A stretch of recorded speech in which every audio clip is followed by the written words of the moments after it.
वैसे महाराज ने तो कहा है कि ज्ञान सबको बांटो। आइए साहब, ज्ञान देने में कोई हर्ज नहीं। ज्ञान सकल को दीजिए, अड़ नहीं कीजे कोय। मंत्र तो सुख राम कहे, दीजे जागा जोय। पहले ज्ञान से जीव को जगाना चाहिए। ज्ञान जगाता है। ज्ञान सकल को दीजिए, इसलिए सत्संग का महत्व अपने आप बढ़ जाता है। सत्संग के माध्यम से ही ये ज्ञान दिया जाता है। ज्ञान सकल को दीजिए, अड़ नहीं कीजे कोय। मंत्र तो सुखराम कहे, दीजे जागा लोय। जो जागा है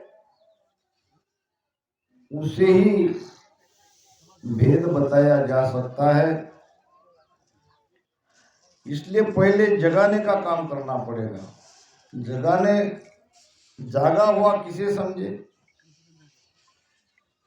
जिनके अंदर तड़प है परमात्मा मिलन की। ज्ञान जिसको लग गया है वो बराबर ऐसे हंसों को ढूंढ ढूंढ के उनको भेद बताया जाना चाहिए। एक बात और महाराज ने कही है, ज्ञानी को ही ज्ञान समझ में आएगा और सबके बस की बात नहीं है। मगर हमको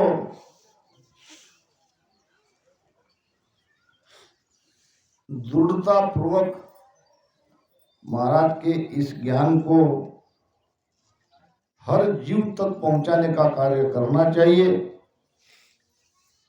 ज्ञानी मिल्या ज्ञान मैं देऊं, भेदी को समझाऊं।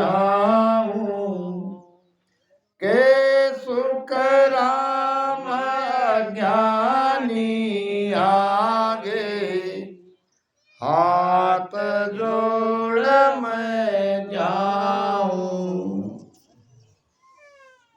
अब जो ज्ञानी है वो तो ज्ञान धारण कर लेगा, ज्ञान समझेगा भी। भेदी भेद को प्राप्त कर ही लेगा। जिज्ञासु है, जो तड़प रहा है। मगर जो अज्ञानी है, अज्ञानी भी दो प्रकार के हैं। एक तो जिनको पता ही नहीं है, वो यहाँ आके कहेगा कि बहुत बढ़िया ज्ञान हुआ, हमें तो पता ही नहीं था ये ज्ञान ऐसा है। ये अज्ञानी ज्ञान में आ सकता है, मगर जो समझना ही नहीं चाहेगा, क्या करना है हमको उनका वो देखे, हमसे कुछ लेना देना नहीं, ऐसा भाव अगर है तो उन ज्ञानी के सामने से हाथ जोड़ के निकल जाने में भलाई है। कबीर साहब कहते हैं कि हीरा तहान खोलिए जहाँ कुंजड़ की हाट, और बांधो अपनी गाठड़ी लागो अपने बाट। अब हीरा वहां भी नहीं खोलना चाहिए। कहीं कहीं कहते हैं, एक जगह मुझे कहा गया कि भाई आप ज्ञान बहुत ऊंचा लेते हो, जो समझ में नहीं आता। ज्ञान ऊंचा नीचा नहीं रहता, ज्ञान ज्ञान ही है। ज्ञान तो ज्ञान ही है। हमारी कोशिश ऐसी क्यों रहती है कि यहाँ जो दोनों संत महापुरुष बैठे हैं, एक ऐसे विषय पर फिर उनकी तरफ से कुछ न कुछ तो हमको इशारा या हिंक कुछ न कुछ तो मिलेगा। इसलिए मेरी ये कोशिश रहती है जैसा कि आज भी मैं ये करने वाला हूँ कि ये समझ में आ जाए हमारा भेद क्या है, हमारी भक्ति कैसी है, कैसे जीते जी उस परम आनंद को हम उपलब्ध हो। तो इसलिए मैंने कहा कि भाई हीरे से भी अनमोल ये ज्ञान मैं इसलिए बांटता हूँ कि एक तो उस ज्ञान पर प्रकाश डाले या वो चर्चा हो जाए, सबको समझ में आ जाए, या दूसरा जो जिज्ञासु है, जो पारखी है, वो तो ज्ञान को धारण कर ही लेगा। कल बड़ी अच्छी बात बताई, ऐसे नहीं है कि हम यहाँ बैठे हैं हम ही को सब समझ रही है वाणी, आप भी बड़े अच्छे इस ज्ञान को समझ सकते हो, आपको सब पता है, एक एक चीज आपको समझते हैं, क्योंकि आप भी सालों से सत्संग सुनते आ रहे हो। मूढ़ मूर्ख को जीव रे सुने न समझे आए, जन सुखिया जुग सुख में जन्म गवावे जाय। मूढ़ मूर्ख को जीव रे सुने न समझे आए। अब ऐसा जीव आ भी गया तो समझ में नहीं आएगा, क्योंकि अंदर से चाहना नहीं है। बादशाह अकबर ने एक दिन बीरबल को कहा, बीरबल मुझे तुम्हारे पिताजी से मिलना है। अब इतने बड़े सम्राट और बीरबल के पिताजी को मिलना, बीरबल को थोड़ी बात खटक गई, क्या बात हो सकती है। अब बादशाह का आदेश है, नहीं तो नहीं कह सकते। कह दिया कि जैसी आपकी आज्ञा, आप जब चाहे आपके दरबार में उनको मिलने के लिए भेज सकते हैं। बीरबल गया घर, पिताजी को कहा, देखो बादशाह सलामत आपसे मिलना चाहते हैं। अब वो भी अंदर से घबरा गया, इतने बड़े सम्राट और मुझसे मिलना चाहते हैं, क्या काम हो सकता है। सोच रहे थे, अब कहने लगे बीरबल को, क्या करूं मैं, क्या जवाब दूं इतने बड़े सम्राट को। तो बीरबल ने कहा, घबराओ मत, मैं हूं। आपको बादशाह ने कुछ भी पूछा तो आपको जवाब देना ही नहीं, न हाँ में न ना में, न कोई इशारा, जैसा कि आप सुन ही नहीं रहे हो, बाकी मैं संभालूंगा। अब आए उनके पिताजी, सम्मान से बिठाया और पूछा बीरबल के पिताजी को बादशाह अकबर ने, कहो बाबा जी कैसे हो। बाबा जी ने न देखा न सुना। अरे भाई मैं आपसे ही कह रहा हूं, आपसे मिलने के लिए मैं यहाँ आपको बुलाया है, आपका हालचाल जानना चाहता हूँ, कुछ बातें आपसे करना चाहता हूँ, बताओ कैसे हो। जब 2-3 बार कहा तो उधर से कोई जवाब नहीं। बादशाह को गुस्सा आ गया और कहा कि भाई इनको हटाओ यहाँ से, ये तो मेरा सिर खा रहा है। 2-3 बार इसको पूछा कैसे हो, तो जवाब भी नहीं दे रहे, खाली मेरी तरफ देख रहे। पिताजी वापस चले गए, जान बच गई ऐसा समझ के निकल गए घर पे। इधर बीरबल को बुलाया, बीरबल मुझे एक बात बताओ, किसी मूर्ख आदमी से पाला अगर पड़ गया तो क्या करना चाहिए। क्या पूछा, किसी मूर्ख अज्ञानी आदमी से अगर किसी का सामना हो जाए तो क्या करना चाहिए। तो बीरबल ने कहा, वही मेरे पिताजी ने किया। बादशाह को अपने प्रश्न पर अपने आप शर्म आ गई, यानी वहां बादशाह मूर्ख हो गए, पिताजी तो चुप रह के निकल गए। तो ऐसे अज्ञानी के सामने केवल ज्ञान को नहीं प्रस्तुत करना चाहिए। यहाँ गिने चुने क्यों न हो, मगर सब ज्ञानी है। बांदा से धन पूरा जोगी, बांदा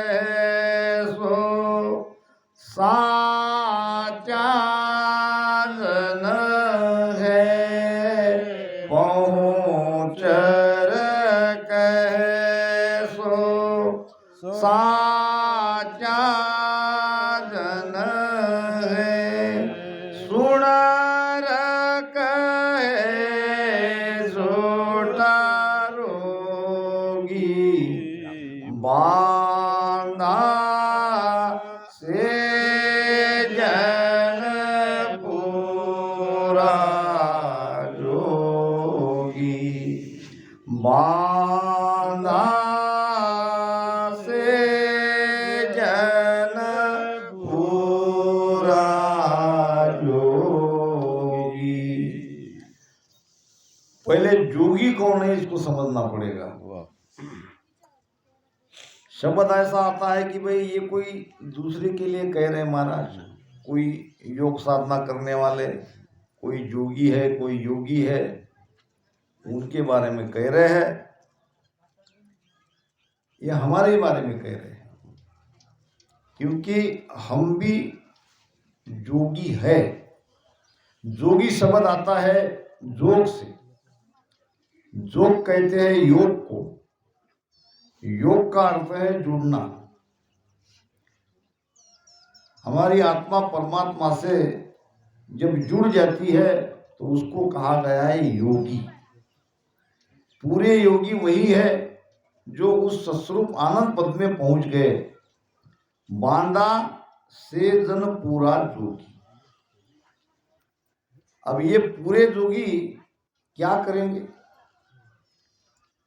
एक बात है, आनंद छिपा नहीं सकते, आनंद को छिपाया नहीं जा सकता। आनंदी चिल्लाएगा, वो तो लोगों को कहेगा कि कहाँ इसमें पड़े हो, भक्ति करो, भजन करो, सत्संग करो, आनंद में रहो। भगवान गौतम बुद्ध, भगवान महावीर राजा थे, कोई छोटी मोटी हस्ती नहीं थी। जब कुछ पाना चाहते थे तब उन्होंने संसार का त्याग किया। राजा थे, रानियों का त्याग किया, सारे सुख समृद्धि का त्याग किया और वन में गए। अब जब कुछ पा लिया तो वापस संसार में आए। वहीं रहना चाहिए था, नहीं रह सकते। जो कुछ उन्होंने पाया उसको जगत को बताना ही पड़ा और वो बताएगा। तो ऐसे पहुंचे हुए महात्मा, उनकी वाणियां निकलेगी या उनकी सत्संग के द्वारा उनके मुख से ज्ञान निकलेगा और वो कहेगा। अब इसमें महाराज ने कहा है कि उसकी पहचान होती है, पहुंचर कहे सो साचा जन है। पहुंचकर अगर वो अनुभव की बात कहेगा तो वो सच्चे हैं। और सुनर कहे झूठा रोगी। अब जो सुन के पढ़ के इधर उधर से ज्ञान को संग्रह करके वो प्रस्तुत कर रहे हैं, वो ज्ञान हमको दे रहे हैं, तो वो झूठे हैं और वो स्वयं रोगी है और वो हमको निरोगी नहीं कर सकते। तो ऐसे पहुंचे हुए महात्मा की पहचान है कि वो दूसरे को प्रेरित करेगा। साचा सतगुरु जब मिले मेटे ये उलझाड़। ये सारी उलझाड़ तो सच्चे सतगुरु मिलेंगे तभी मिटेगी।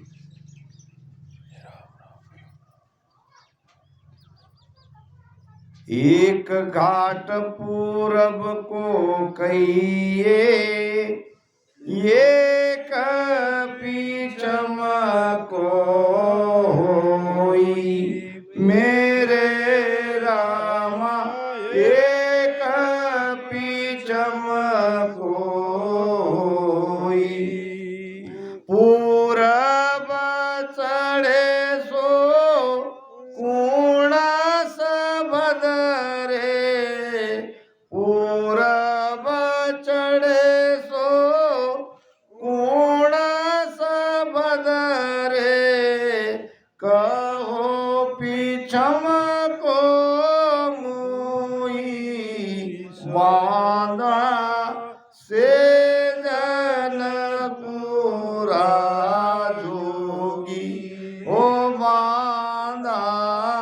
से जनपुरा जोगी पहुँचर कैसो साचा जन है, पहुँचर कैसो साचा जन है, सुनर कहे झूठा रोगी बांधा से जनपुरा जोगी हो, बांधा से जनपुरा जोगी। अब कैसे पहचानेंगे कि जो हमें ज्ञान दे रहे हैं वो पहुंचे हुए हैं कि नहीं पहुंचे हुए? मैंने देखा मेरे गांव में एक लड़का मुंबई जाता था सालों से, 20-25 साल हो गए। अब बम्बई के एक एक एरिया की उसे याद है, सब पता है, मीरा रोड कहाँ, भाईंदर कहाँ, वसई कहाँ, ये सारे ऐसे बताता है। और ये सब जब वो घर आता था तो अपने छोटे भाई को बताता था, ऐसी लोकल से जाना पड़ता है, कल्याण यहाँ है, ठाणे यहाँ है, यहाँ ये है, वहाँ वो है, ये अपने भाई को बताता था। और अपना वो उसका छोटा भाई जो था, बड़े भैया के जाने के बाद अपने दोस्तों को कहता, जानते हो बम्बई कहाँ है, बम्बई कहाँ कैसे है, ठाणे कहाँ है, दादर कहाँ है, कल्याण कहाँ है, ऐसी बात पटा पटा के देता था कि सुनने वालों को लगता कि ये बम्बई देख के आया है, तभी तो ये बता रहा है इतना। और भी बड़े भैया आते थे और भी नई नई बात बताते, और ये अपने दोस्तों को शेयर करता था। अब एक दिन बड़े भैया ने भी देख लिया कि अपने दोस्तों में बातचीत क्या करता है, तो बड़े भैया उनकी बात सुनकर आश्चर्यचकित हो गए। ये तो ऐसे बता रहा है कि जैसे इसने बम्बई देखी है, सारे एरिया को ये जानता है, ये तो एक भी गलत नहीं कह रहा है, सब कुछ सही सही बता रहा है, और मुझसे भी ज्यादा अच्छी तरह से बता रहा है, जबकि मैंने देखा है, अब इसने देखा नहीं। तो उनकी पहचान हो जाती है। कब होगी पहचान? अगर उसको कहे कि चले भैया बातचीत बंद करो, चलो हमको बम्बई में तुम बता के ले आओ, तब कहेगा हो कि भाई मैंने देखा नहीं, सुना है। संतों की परीक्षा यही है, जो कहते हैं वैसा आपको करके भी बताते हैं। अगर आपके अंदर वो बात नहीं हुई, वो सत्ता नहीं जगी, तो ये पहचान हो जाती है, वो अपने जैसा ही बना देते हैं, यही उनकी लक्षण है। और वो क्यों झूठी बात कहे, वो नहीं कह सकते, वो तो तड़पते हैं कि दूसरा भी हंस इस भेद को धारण करे और आनंद को प्राप्त करे। अब यहाँ बता रहे महाराज दो रास्ते के बारे में भजन के, एक है पूरब का रास्ता, एक है पीछम का रास्ता, और हमारा रास्ता है पीछम का। एक घाट पूरब को कहिए, एक पीछम को हुई। यहाँ प्रश्न है, आगे उत्तर भी महाराज ने दिया है। एक रास्ता है अर्थात ध्यान मार्ग का, ध्यान से 10वें द्वार से आनंद लोक में जाने का रास्ता बता रहे महाराज। तो एक में और रास्ता है पीछम का। जीते जी पीछम के रास्ते से ब्रह्मांड के बाहर, 10वें द्वार के बाहर हम चले गए तो सत्स्वरूप आनंद लोक में जाएंगे। है तो ये भी कठिन, मगर ये रास्ता हमको बताया गया है। अब इससे ही एकदम इसके ही समान इसलिए कहूँगा कि जो अनुभूतियाँ होती है वो सेम होती है।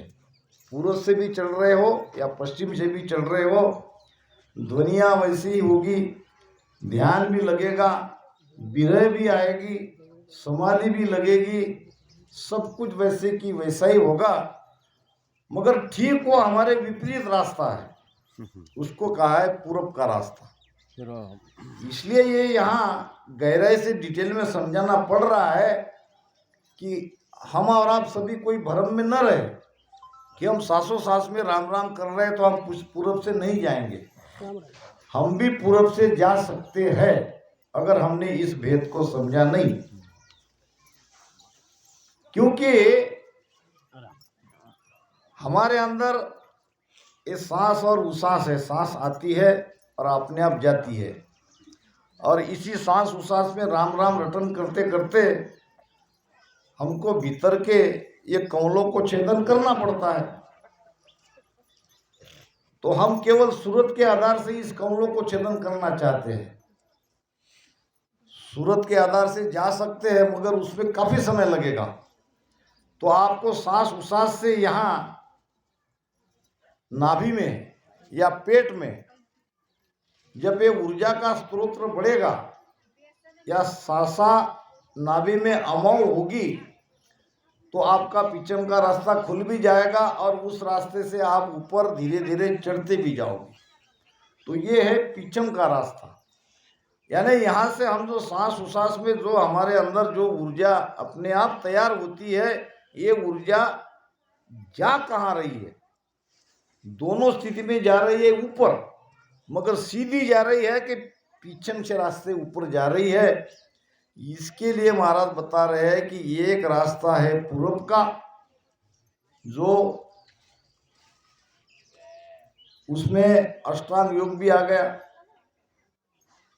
उसमें ये मूलाधार चक्र से जो ऊपर जाते हैं सीधे चढ़ते हैं वो भी आ गया, नौ द्वार को बंद करके अनर्थ ध्वनि को ऊपर चढ़ते हैं वो भी आ गया, या ऐसे हमारे भी आ गए जो राम राम करते करते सांसा को ऊपर चढ़ा रहे। महाराज ने कहा है कि ये राम राम के साथ में हम श्वासा के द्वारा ऊर्जा को ऊपर ले जा रहे हैं। इस ऊर्जा में ही हमारा प्राण है और वो प्राण हमारा है और उसी के नौ द्वार को नहीं निकलना चाहिए, इसलिए उसको उस द्वार से बाहर निकालना है। और ये सब प्रेम से राम राम रटन करते ही करना है। महाराज ने कहा है एक स्वामी के संवाद में, पवन चाड़े कष्ट सु पूरब खेचे श्वास, जाका घर सुख राम कहे, जम के सन्मुख वास। पवन चाड़े कष्ट सु, यानी कोशिश करके श्वासा को ऊपर ब्रह्मांड में चढ़ाते हैं। वो कहाँ जाएंगे? जाका घर सुखराम कहे, जमपुर सन्मुख वास, यानी वो काल से अलग नहीं होंगे, वो काल के पास ही जा रहे हैं, वो काल की भक्ति है। तो श्वासा को भले ही हम राम राम कर रहे हैं, अगर कोई राम राम इस तरह से कर रहा है तो मैं नहीं कुछ कहूँगा, वो पवन कहाँ से उनकी चल रही है ये अपने आप अनुभव करने का विषय है। देखो बिल्कुल राम राम कर रहे हैं, श्वासा में कर रहे हैं, मगर ये ऊर्जा जा कहाँ रही है? ये तो सीधे भ्रुकुटी से ऊपर ब्रह्मांड में जा रही है। ये तो आसान रास्ता है। इसीलिए मैं हमेशा कहता हूँ पेट से श्वास लो। पेट से श्वास लाने का मतलब पेट अंदर गया, ये श्वासा ऊपर आई, अब ये श्वास नीचे आ रही, ये तो सामान्य प्रक्रिया है। जब भजन में हम बैठते हैं तो पेट नीचे जाएगा,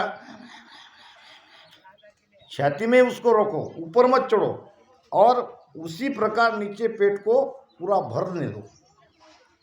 पेट भर जाएगा, पेट भर जाएगा तो यहाँ श्वासा अमौ होगी, और अमौ होने वाली श्वासा नीचे जाएगी, प्रेशर करेगी।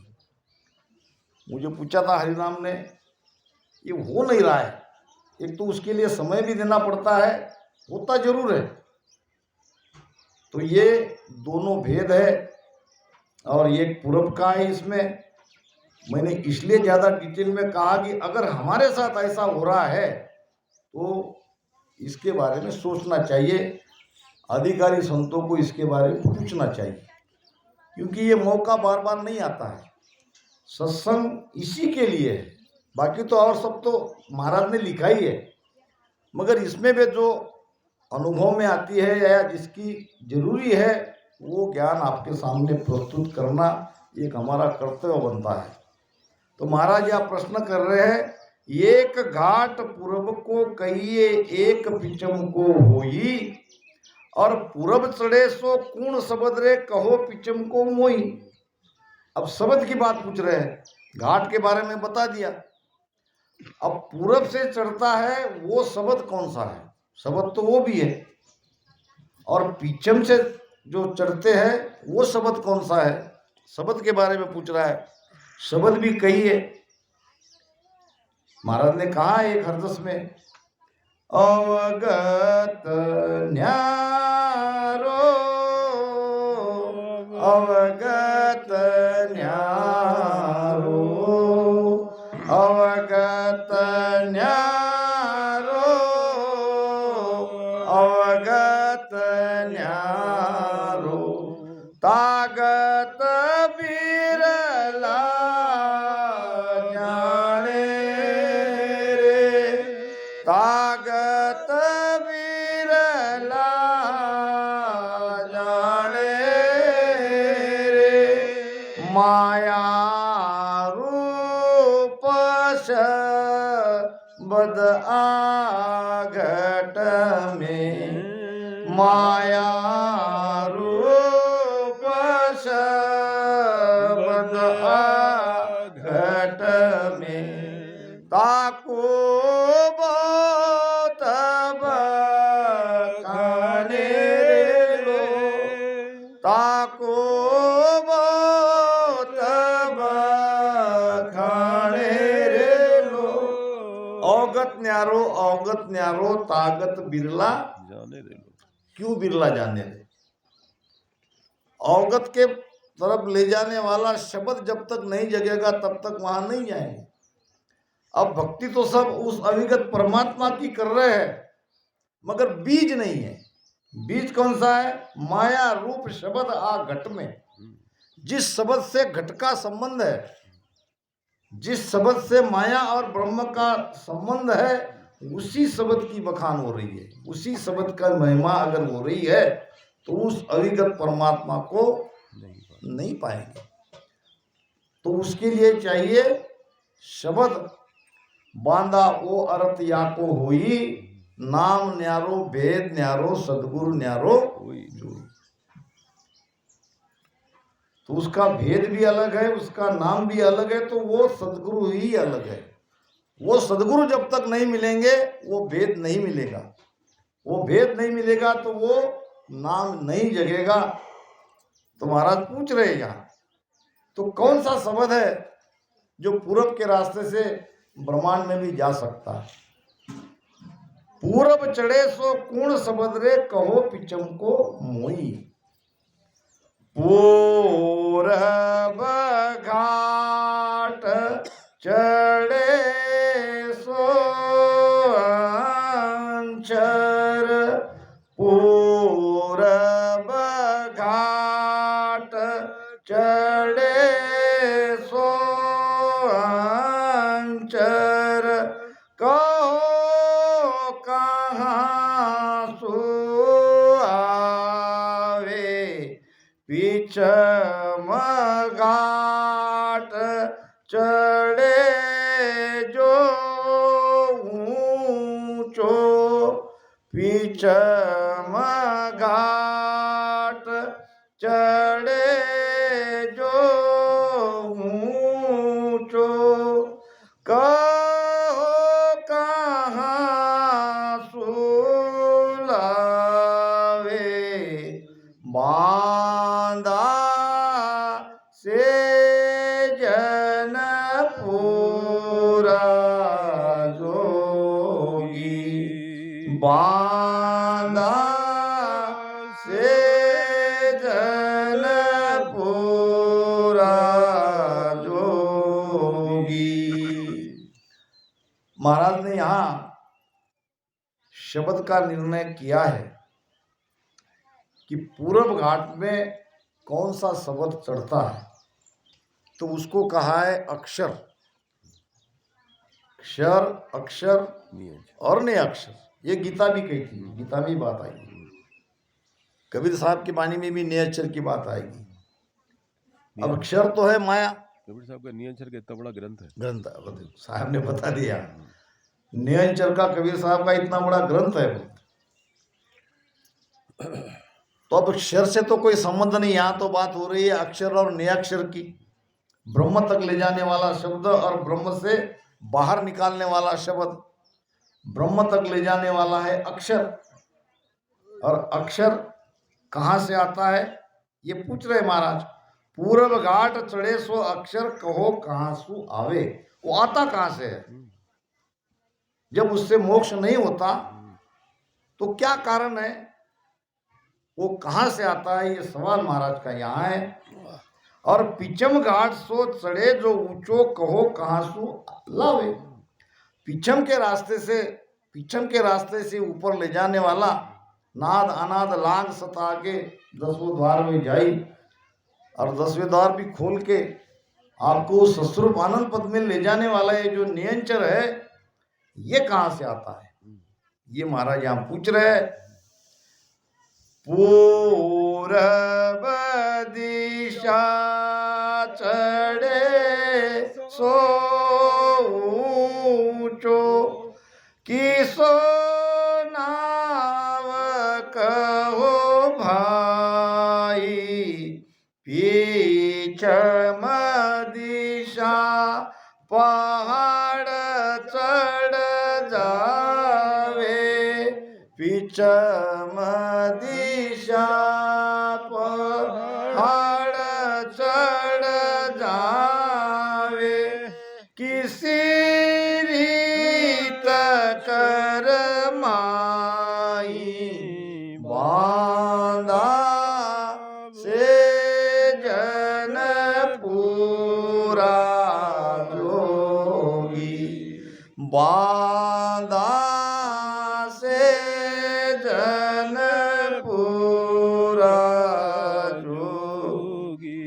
पूरब दिशा चढ़े सो ऊंचो किसो नाव कहो भाई, पूरब से चढ़ने वाला, ऊपर ब्रह्मांड में ले जाने वाला, और ठीक वैसा ही अनुभव कराने वाला ये नाव, ये शब्द कौन सा है। और पिछम दिशा पहाड़ चढ़ जावे, पिछम दिशा से ये मेरू का पहाड़ चढ़ के ऊपर ब्रह्मांड, और ब्रह्मांड को भी चढ़ के सस्वरूप आनंद पद में ले जाने वाला ये नियंचर। और उसकी रीति क्या है, यानी कैसे उसको प्राप्त करे, कैसे नियंचर के साथ भीतर की यात्रा करके इन सारे कमलों को छेदन करे, ये प्रश्न महाराज पूछ रहे हैं। के सुख राम सुनो सब ज्ञानी, के सुख राम सुनो सब ज्ञानी, ये न्यारा कर लावे, केवल बीज एक माया को, केवल बीज एक माया को, सब न्यारो कर पावे, बांधा से जन पूरा जोगी, बांधा से जन पूरा जोगी। महाराज फरमा रहे हैं सभी ज्ञानियों को, वेदांतियों को, पंडित विद्वानों को, क्योंकि महाराज ज्ञान के व्यापारी थे। मैं व्यापारी ज्ञान का और बिनज नहीं कोय, जे चाहो तुम ज्ञान मोक तो ज्ञान बिनज लो जोय, ज्ञान बिनज लो जोय कसर राखो मत कोई। ये तो पूछने की बात तब आती है जब जवाब दे दे, और जवाब ही नहीं दे तो पूछेंगे कैसे। के सुखराम सुनो सब ज्ञानी, ये न्यारा कर लावे। इसका अलग अलग वर्णन करके बताओ। पूरब के रास्ते ऊपर चढ़ने वाला शब्द कौन सा है और कहां से आता है, और पश्चिम के रास्ते से ऊपर चढ़ने वाला शब्द कौन सा है और वो कहां से आता है, कैसे जागृत होता है और उसका क्या भेद है। केवल बीज एक माया को सब न्यारो कर गावे। अब ऐसे पहुंचे हुए संत ही ये अलग अलग इनका वर्णन करेंगे, बखान करेंगे। ज्ञान से समझाना अलग है, भीतर में उसको करके देना ये बात अलग है। यहाँ हम भले ही ज्ञान से उसको समझ लेंगे, असली चीज़ तो उसको भीतर में परखना है, अनुभव करना है। तो इस सारे प्रश्न का